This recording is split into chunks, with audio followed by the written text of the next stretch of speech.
Chapter 1: BTCs and Idealism. Background: Bitcoin innovation. In December 2022, software engineer Casey Rodarmer released the NFT protocol, Ordinals. On January 20th this year, the Ordinals protocol released v4, officially introducing NFT to the Bitcoin network through ordinals and inscriptions, serial numbers and inscriptions.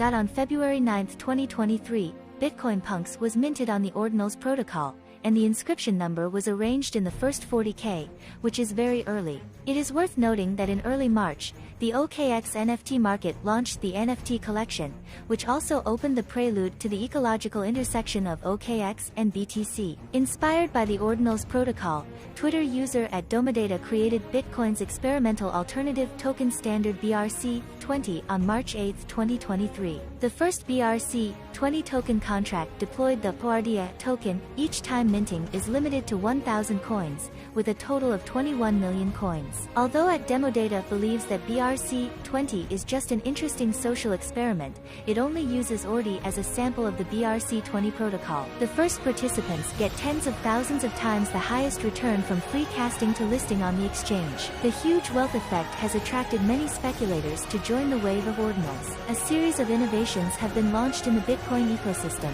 In late March 2023, the OTC transaction of Ordi was still around 2 cents. In May, Ordi went online from $1 to a peak of nearly $30. After that, it fell all the way until August 15, 2023, at $5.6. Since the listing of the exchange, the trend of Ordi has been going down all the way.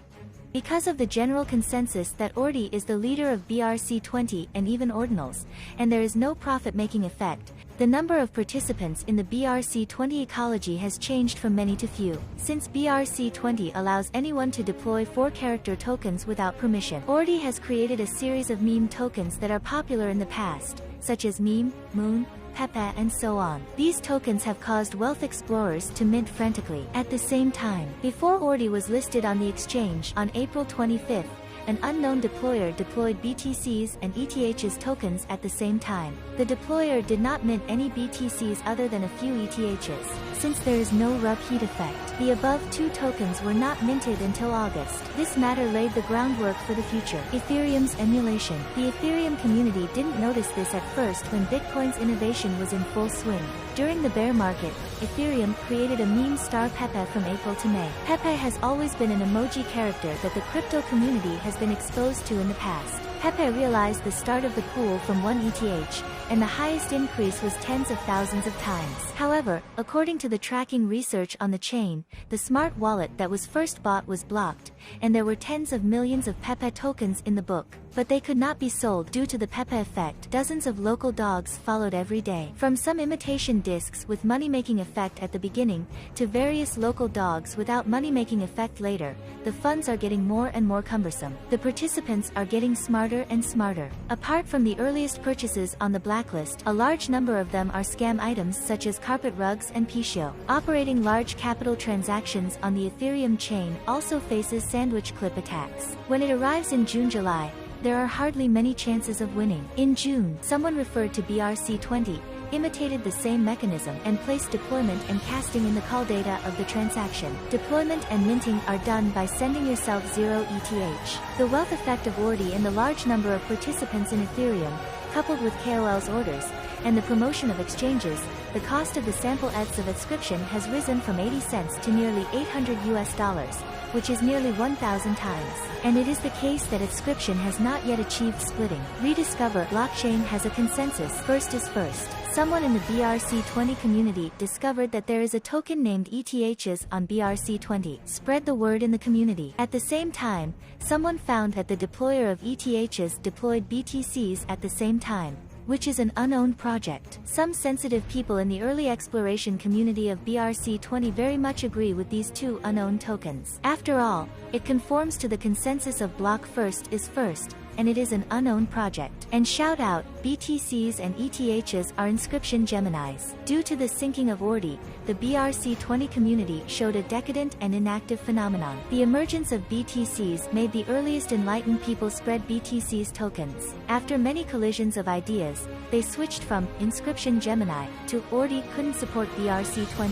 So BTCs supported it, and then to BTCs lost other communities. Inject new blood and make ordinals great again has a very good name, simple and straightforward to understand. Naturally attracts more powerful characters. BTCs themselves are unowned and have been abandoned for 3 or 4 months, and were born on the fair and safe BRC-20 track. Great for the average user who doesn't have an advantage. Ordinary users participating in it are like participating in the early Dogecoin. Buying early and holding it is the simple principle of the winner. And this is the right time for many experienced traders to see through the so-called data smashing of some exchanges, and experience the pain and helplessness of being cut off by the high risk of Ethereum DEX. In their eyes, there is no real big innovation in Ethereum. Past innovations, such as DeFi, have suffered huge traumas. In their eyes, memory also has too many evils of the central exchange. In the past, unplugging the network cable, misappropriating user assets, reeling and running,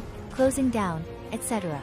In their eyes, the competition on the primary market chain is fierce, with more smart tools, more so-called smart wallet tracking tools on the chain, and more robots, such as Unibot, and even the Mao Party has robots. Someone is willing to take out the private key and hand it over to the robot. Ordinary people don't know how to script or write code, and they don't have any advantages. They are getting richer and farther away in terms of technology, and more people are leaving.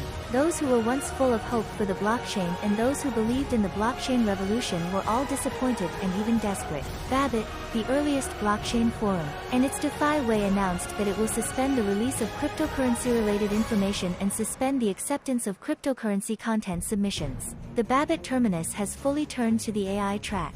Only those who have experienced vicissitudes of life understand the beauty of the original innocence, and BTCs fits that bill. In this regard, all communities, regardless of whether they have high IQs or not, can participate fairly. Just like participating in Dogecoin at the beginning, so the unity has become a twist. The community is so enthusiastic that I caplate. BTC and Doge are the idealism of many people. We cannot copy another BTC and Doge, but we see in BTCs the same pure qualities as BTC and Doge, because it is fair to everyone. It does not need to fight for IQ, tools and means. BTCs are naturally pure, born on a clean BRC-20 open protocol, born on the Bitcoin chain, engraved on Satoshi, and coexist with Bitcoin forever, unless Bitcoin disappears. As long as someone can parse the index, it can be used a few generations later. It is protected by the increasing computing power of Bitcoin. As long as the private key is kept well, the security is consistent with Bitcoin. If it was born on other public chains, such as Ethereum, it would be equivalent to looking for gold in a dark forest. It needs to be audited by a third-party safety audit company before ordinary people can get on the car safely, but it is too late and unfair at this point. If ordinary people can participate fairly from the beginning, it will be an ideal blockchain world. It's just as fair as when beef sellers, English teachers, science fiction writers, and Peking University PhDs entered the venue at the same time. For all, it is a matter of belief and disbelief, and whether the vision for it is big or small. BTCs did not refer to anyone, nor copied anyone, it was just a coincidence. Its name, its owner, its story, all of it was recognized by everyone. It is what the blockchain looks like in the first place. Perhaps. It is a new beginning.